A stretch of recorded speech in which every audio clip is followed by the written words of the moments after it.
Thank you for joining me on this edition of Rattling the Bars. I'm your host, Mansa Musa. The Supreme Court of the United States ruled that males between the ages of 18 and 24 do not have the mental capacity of an adult when committing a crime and should not be charged as such. Within the criminal and justice system, this has been a long-standing practice to try juveniles as adults.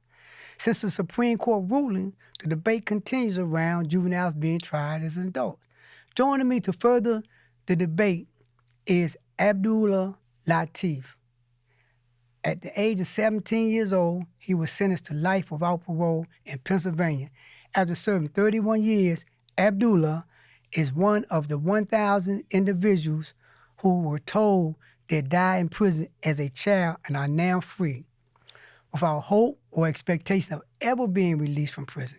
Abdullah devoted himself to personal and collective transformation, serving as a mentor, religious leader, advisor, faith leader, and reform advocate. His strategic and thoughtful leadership style has been central to the campaign for the fair sentencing of youth, where he now serves as deputy director. Since his release in the fall of 2017, he has met all his initial 5-year milestone. Welcome to Rattling the Bars, Abdullah. Tell the audience a little bit about yourself. Well, thank you for having me and for the invitation, first and foremost. So my name is Abdul Latif. I'm from Philadelphia, Pennsylvania. Currently work as the Deputy Director of the Campaign for Fair Sentencing of Youth, headquartered in Washington, D.C. Prior to taking up the work of working around trying to abolish life without possibility of parole and other extreme sentences for youth, I myself, as a child, was sentenced to a mandatory term of life imprisonment, otherwise known as death by incarceration, for my participation in an unarmed robbery, snatch and run type robbery, no weapons involved. The individual assailant, or the individual, died of complications from cardiac arrest 18 days after the unarmed robbery. I was charged with felony murder and charged as an adult, found guilty and sentenced to a mandatory term of life imprisonment. Was released in 2017 as a result of United States Supreme Court case in Miller versus Montgomery, in which the court determined, that my sentence was illegal. And so I was resentenced to 30 to life. Having already served 31 years, I was immediately eligible for parole and released in October of 2017. Okay, let's start unpacking some of the things that you just outlined. All right, first, you represent the organization Campaign for the Fair Sentencing of Youth, and in society today, or what we see in the media, we see a lot of hysteria going on in the media as it relates to young people. And every time something goes on around criminal behavior and it's associated with young people, we hear the crowd like lock them up and throw away the key. Not so much from society, but from people that's in decision-making position, law enforcement. How do you see this particular phenomenon, and how do you convince, or how do you educate people to understand that it should be a fair sentencing process when it comes to young people? Can you elaborate on how you see fair sentencing of youth and the campaign for it? Yeah, no doubt. Certainly an important question, and it harkens to mind, to me, the super predator narrative and how politicians chose to respond to that false narrative in ways that exacerbated the way in which we incarcerated youth, adultifying children, essentially, and charging them as adults and giving them life without possibility of parole, indeed sentencing them to the death penalty. up until 2005. And so when we talk about the narrative aspect of it and how the knee-jerk reaction that some politicians have towards an uptick in violence, I think it's worth unpacking that in a way that we draw on historical circumstances. And in doing so, it's always been within the mainstream of American society in the way that children have been oppressed by its systems. And the systemic oppression manifests itself in socioeconomic, political, as well as criminal justice and health outcomes as well. And so your question is specifically around the issue of sentencing. I would like to say that accountability doesn't start with the child. No child is born bad. Accountability starts with the systems that are responsible for ensuring that children have what they need to grow, to prosper, to nourish, to be nourished, properly nourished, and to thrive, and to reach adulthood in ways in which their dignity, their honor, their humanity is maintained and protected in the family structure, in the community structure, and ultimately in our political structure. But Black and brown bodies, that has never been the case. So when I spoke earlier about having a historical context, what you find is that the systems are willing to place a certain value on white bodies or white children that they're not willing to attach to Black and brown children. So as a result of this, we see disparate sentencing where Black children or children of color are sentenced at a rate 10 times as high as their white counterpart same offenses. Why is that so? Because there's a willingness to see the humanity, there's a willingness to value the future, the promise, and the sanctity of white children in ways that simply don't apply to Black children. So when these narratives that have racialized tones are inserted into our public discussion and discourse, and politicians choose to utilize children almost as the sacrificial lambs, right, for political expediency.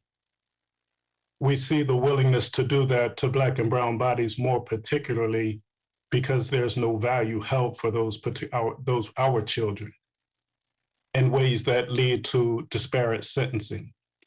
So rather than look at the framing as a spike in crime or the high incidence of violence, I think the real question is how we approach it as a health disparity, how we see it as a public health issue. Violence is a manifestation of really a public health issue. It's a criminal issue. It's a public health issue, and it's rooted in this idea about what drives violence is isolation, humiliation, or shame, the inability to meet one's physical basic needs, and being subjected to violence. And we see you look at communities that are marginalized, hyper-marginalized, where those very factors that drive violence are prevalent in those communities. Children aren't responsible for creating those conditions. They were born into conditions. And in cities and places where there's marginalization and high incidences of crime and violence, and forced to somehow navigate that, all the while having the deficits that come along with adolescent development. You made mention of, in your own situation, that you have received a reversal in your conviction or sentence based on a case that came out in the Supreme Court, I think it was Miller. And in this case, the Supreme Court made the observation, and I want you to address this specifically. The Supreme Court made the observation about the state of mind of a young person, that just, the young person don't have, in committing any kind of crime, don't have the same state of mind or as an adult. Their inability to have the ability to make an informed decision about their behavior and the consequences. Now, so the Supreme Court come out and say, anyone of a young age, like 14, and then I think it went expand to 25, 18 to 25, don't have what they call the memory, the state of mind to commit a specific crime, mainly a felonious crime, felony murder or anything. Why do you think that it took the Supreme Court to come out and give us what, as you already identified earlier, to give us what our youth of ethnicity, other than black and brown, why do you think it took the Supreme Court to come out and say what everybody knew all along, that kids are kids and kids don't have the adult state of mind to understand the consequences? Why do you think it took the Supreme Court to come out and say this and therefore open the door for the conversation for fair sentencing, open the door for the conversation for advocacy around young people?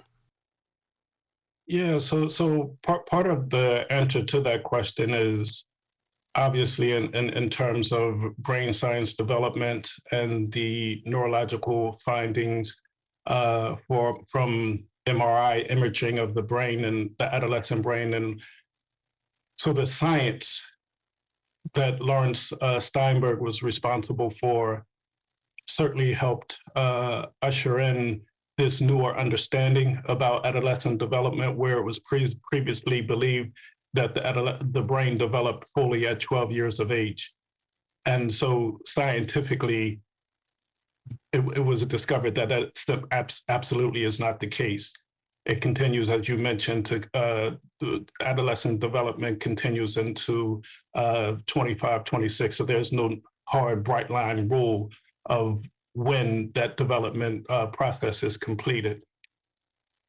However, that's just one aspect. The aspect that is driven the United States Supreme Court to get where they have been is the incredible advocacy from voices inside of former or present life sentence children who are on the inside crying out, rattling the bars, trying to insert their humanity, their right to redemption, their right to restoration, to be seen, to be heard, to be felt, to be a part of a community that they were ostracized from by politicians who misunderstood their behaviors and created this strict accountability for acts that they were not totally responsible for.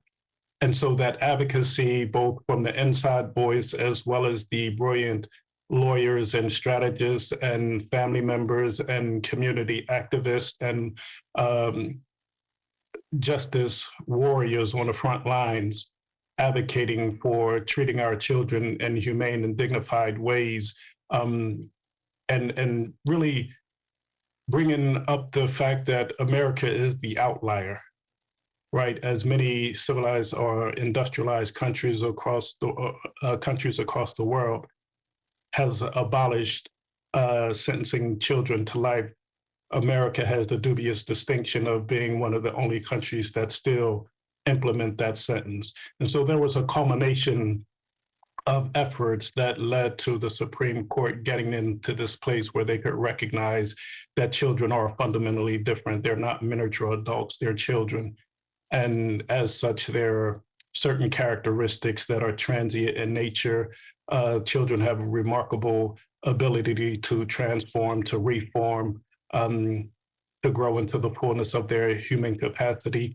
And that includes having empathy and having a sense of contriteness and rectifying whatever deficits they have as children in terms of being able to articulate or to appreciate the future consequences of deeds being in action, being able to appreciate and respond appropriate peer pressure, all of those things that the United States Supreme Court identified. However, the one thing that I think is striking is that the United States Supreme Court talked about the child's inability to escape the criminogenic settings, meaning their communities that they're born in, right? The child often, whether it's a drug permeated or gang related or whatever it is, that it's just antithetical to proper nurturing and upbringing of children. They're not responsible for those conditions, yet they are forced to navigate it at a time when they often lack the supports and the mental and psychological maturity to navigate those spaces in a responsible way. And so to hold someone accountable at a time when they're most vulnerable just seems inhumane, antithetical to our moral beliefs and values. Yeah. And Abdul, and you know, I was thinking about what you just said, and I was reflecting on what's going on in Washington, D.C. They have they passed a bill called IRA, right? And the IRA is Incarceration Reduction Amendment Act. And in the IRA say that anyone sentenced at the age of 18 for a crime, after they serve 15 years, they can have move to have their sentence reviewed. So I was looking at I was on one Zoom meeting, and the guy was coming up for an IRA hearing, and the prosecutor was saying that he had already served 24 years. The prosecutor was saying that he should serve 20 more years and before he would be able to get out, and then even then that when he get out, he get 5-year probation. The judge gave him the IRA, and the judge noted that the individual, one, had changed, but two, that the intent of the IRA was to look at the total picture, as you just outlined. So if a person growing up in a dehumanized and oppressive environment, social conditions where they have to, at the age of 5 or at the age of 6, start taking care of their siblings at the age of 2 and 3. When they get 8, they basically are the adults in the house. And when they get 15, they do whatever they think is necessary to survive. But the society takes a position that, and I'm saying, when I say society, I'm talking about policymakers, take the position that regardless of who the age, that they should be held accountable. Now I'm going somewhere with this. Recently I was telling you about how in D.C. they just passed this crime bill, and the crime bill that they passed was that if you was convicted of a crime before, if you get in the criminal justice system, parole, probation, whatever the case might be, if you get locked back up for another crime, then you don't have a right to bond. But in that hearing, they had IRA. They put IRA on the table as they was trying to revise IRA. And when trying to revise IRA, everybody that got out under IRA, all the men and women that got out under IRA, came forth and testified that they made a mistake when they was young, but since they've been out, they've been productive members of society. Why do you think that in America in particular, why do you think it's so hard for the society or the politicians to like really look at that a person can change, that a person can, like redemption? Why do you think it's so hard for them to have a redemptive mentality when it comes to people of color? Mm.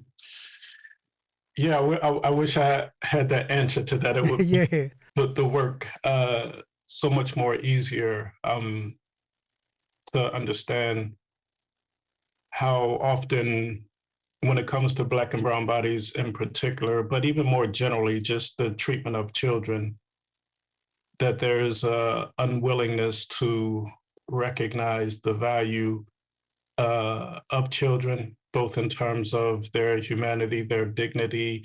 And if you invest any belief in the value of the individual, of the sanctity of the individual, it will have to be the sanctity of the child, who is the most vulnerable amongst us, right? The children are the most vulnerable amongst us. In this society, it seems, and this is not an indictment against all politicians, because certainly all politicians are not staunch opposers to this idea about the fundamental belief in the sanctity of the child, that no child is born bad, and that any child and every child has the right to redemption and can reform, can heal, and return to society as productive citizens. There are many politicians who uphold that belief and fight for that belief amongst their colleagues. But on the flip side of that, there's this idea that has been infused in our mainstream psyche around adult crime, adult time, or these other monikers of if you did the crime, do the time. Or if you're treating people humanely and in a dignified manner, you're coddling criminals. All of these notions are non-factual, but politicians often, out of fear of being called soft on crime, will go above and beyond to establish their stature as staunch law and order people. And they will continue to do what we all recognize as support a broken system, that is mass incarceration, even when the evidence shows and dictates that the way that we respond to not only children who commit crime, but even adults, that we tend to respond exacerbates the harm. It doesn't reduce the harm. It doesn't produce public safety. And so what you would think that politicians would begin to do in a more unified way is to advance transformative healing justice, where both the victim and the person who has caused harm are able to heal, to transform, to receive justice that's not connected to this idea about incarceration, because most survivors and many people who are in fact incarcerated are themselves survivors of some type of violence or harm. Nonetheless, this idea about trying to transform beyond that harm by giving survivors what they need in terms of healing, in terms of resource, in terms of support, but also giving those who have committed violence what they need to transform and transcend beyond that harm, in terms of education, opportunity for vocational training, psychological counseling, drug and alcohol and other substance. Like if you treat the underlying ills that create the harm, then you don't perpetuate the harm because you're coming with the cure to the harm, right? As we wind down, I want to go into the 1,000 and tell our audience about that, because, as I said earlier, in Maryland in particular, in the District of Columbia, much like yourself, men and women are coming out. They're coming out adults now. They went in young and they transformed while they was incarcerated or while they was in prison.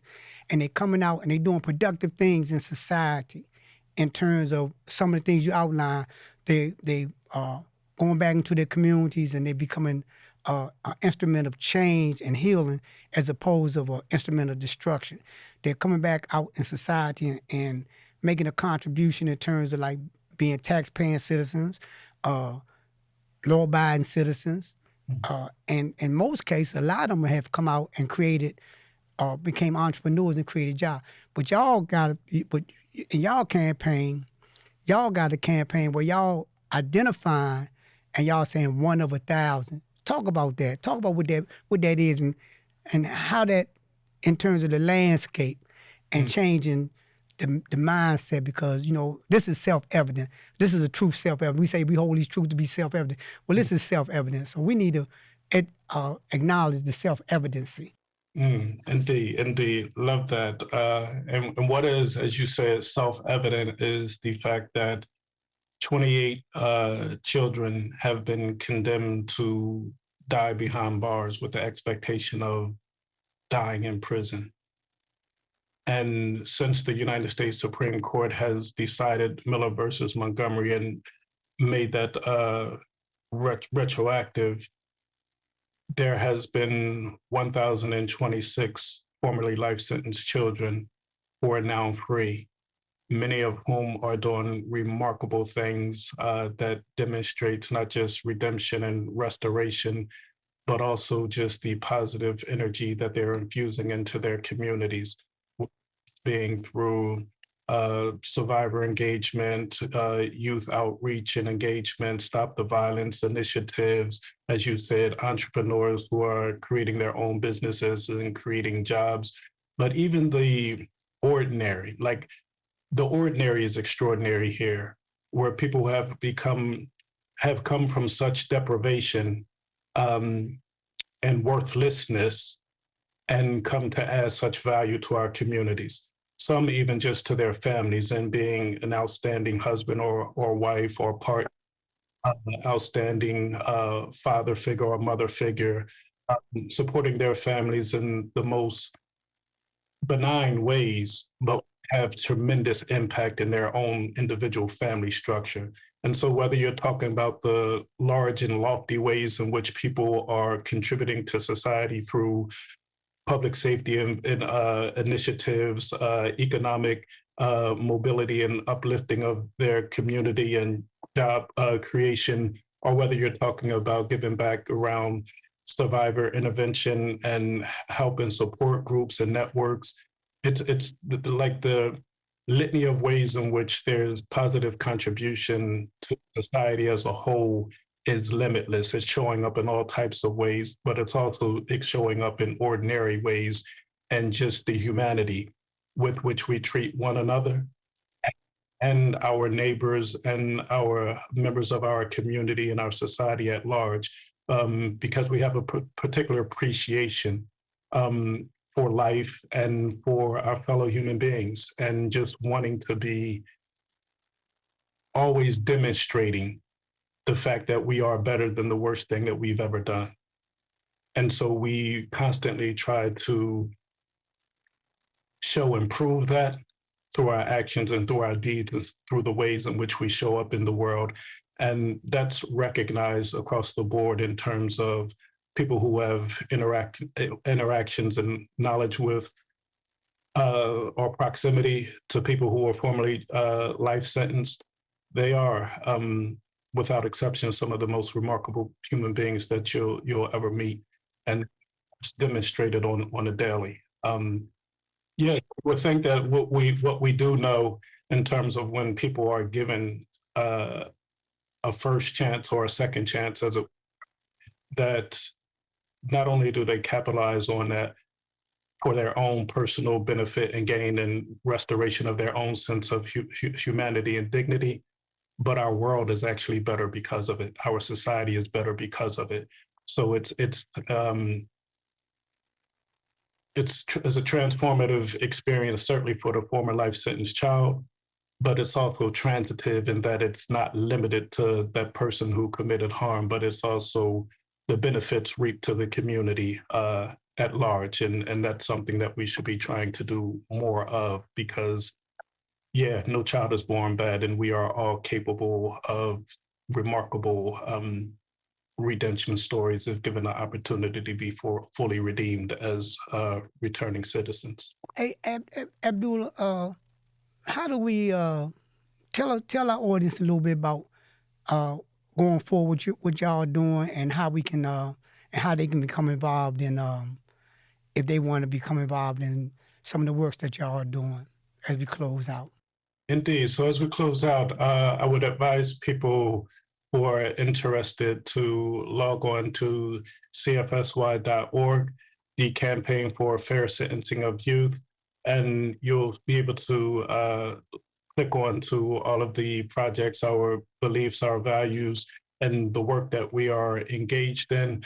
But this work stems or goes to the advocacy work that is happening on the legislative front. It's also around community organizing and convening stakeholders together to help create opportunities for people to be released, to stop children from being treated as adults and given extreme sentences. But it's also about ways in which we can engage with the private sector, helping to support former life sentence children as they rebuild their lives, creating second chance hiring initiatives, and really opening up ways in which we can help people achieve wellness and well-being and have pathways to prosperity and community healing models where we can heal from the torture and the torment that has been decades of incarceration. And so there's a myriad of ways in which you can engage with the campaign and the survivors. We have a survivor network as well, and family members who are lost loved ones to either violence or lost loved ones to the violence of incarceration. And we have support there. So there's a myriad of ways in which people engage with the campaign to help support our mission to ensure that children are treated like children, and that those who were not treated as children but miniature adults but have returned to our society can also have opportunity to have meaningful life beyond the walls of incarceration and oppression. And so, yeah, I would advise people to log on to cfsy.org and see in ways in which they could engage and participate with us. Boy, Abdul, I'm gonna tell you, listen, you rattling them bars today, but I can look. I was locked up. I told you I was locked up 48 years, and one of the ways we used to get the attention of the officers when somebody was sick, we would like rattle the bars or bang. You rattling the bars. I know everyone can hear this, and we thank you for this because, as I say, this is proof positive. You know, you're self-evident, as I am myself, that when given a chance, we're gonna do what's right, and you know. This is about that. This is about humanity and the restoration of humanity and healing our community. We thank you for coming, Abdullah, and we appreciate it. And we look forward to networking with you as we go forward and doing things for our youth. We ask that you continue, our listeners and supporters, to continue to look at the real news and listen to the real news. It's only on the real news that you're going to get someone like Abdullah, someone that served a lengthy period of time as a young adult, someone who's come out and has been restored, and in his restoration, like the Phoenix, he's doing good works in his community, and he's organizing, he's educating people about the importance of our children. Because our children, if the children are our future, then we need to invest in them wherever they're at, and we need to invest in them before they get to a place where they'll have to do 30 or 40 years and then come out and make a contribution. Thank you very much, Abdullah. We ask you to continue to rattle the bars, continue to support the real news. That's it. Thank you. Thank you. I appreciate it. Absolutely. And keep rattling the bars, bro.